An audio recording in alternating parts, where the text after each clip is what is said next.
இன்றைக்கு நீங்கள் உலகத்தை பார்த்தால் அன்பானவர்களே, 3 விதமான மக்கள் கூட்டம் இருக்கிறது.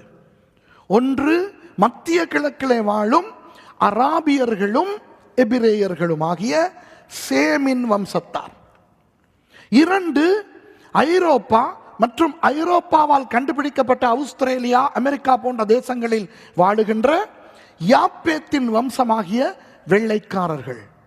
3வது, ஆசியாவில் வாழுகின்ற நம்மை போன்ற மாநிலம் உள்ளவர்களும் ஆப்பிரிக்காவில் வாழுகின்ற கருப்பர்களுமாகிய காமின் வம்சத்தார். நீங்கள் பார்த்தால் நோவா 3 மகன்மாரையும் நோவா ஆசீர்வதிக்கும் போது எப்படி ஆசீர்வதித்தார்? இப்பொழுது வாசிக்க வேண்டாம், நீங்கள் வீட்டிலே போய் நேரம் இருந்தால் வாசித்து பாருங்கள். அவர் என்ன தெரியுமா சொல்லுகிறார்?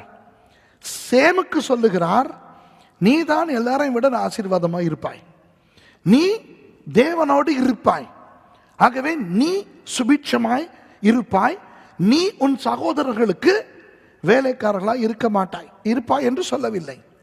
அதனால் இன்றைக்கும் நீங்கள் பார்த்தால் மத்திய கிழக்கு நாட்டில் தான் தேவனுடைய சமூகம் இருக்கிறது. இஸ்ரவேல் எங்கே இருக்கிறது? மத்திய கிழக்கிலே. அங்கே தான் தேவனுடைய வெளிப்பாடெல்லாம் வந்தது. மத்திய கிழக்கிலே வாழுகின்றவர்கள் வந்து வெள்ளைக்காரர்களுக்கு வேலை செய்ய மாட்டார்கள் தெரியுமா? அவர்கள் வந்து ஆசிரியர்களுக்கு வேலை செய்ய மாட்டார்கள் தெரியுமா?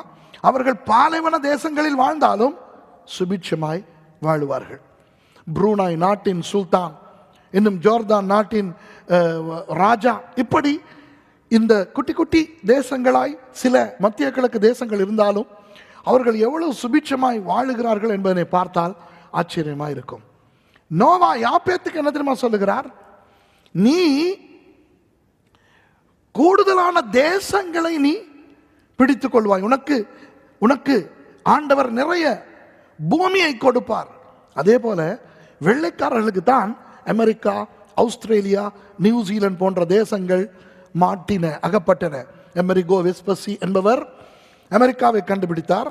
பிற்பாடு கிறிஸ்டோபர் கொலம்பஸ் சென்று அதை ஒரு வெள்ளைக்கார நாடாக மாற்றினார்.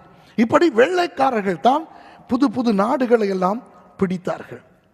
ஆனால் காமுக்கு என்ன சொன்னார் தெரியுமா? நோவா, நீ உன் சகோதரர்களை சேவிப்பாய். அதனால் தான் இன்றைக்கும் ஆசியர்களும் ஆப்பிரிக்கர்களும் வெள்ளைக்காரர்களுக்கும் மத்திய கிழக்கில் வாழுகிறவர்களுக்கும் வேலை செய்கிறவர்களாய் உலகத்தில் காணப்படுகிறார்கள். இன்றும் கூட அந்த நோவாவினுடைய அந்த ஆசீர்வாதம், சாபம் உலகத்தில் நிறைய இருக்கிறது.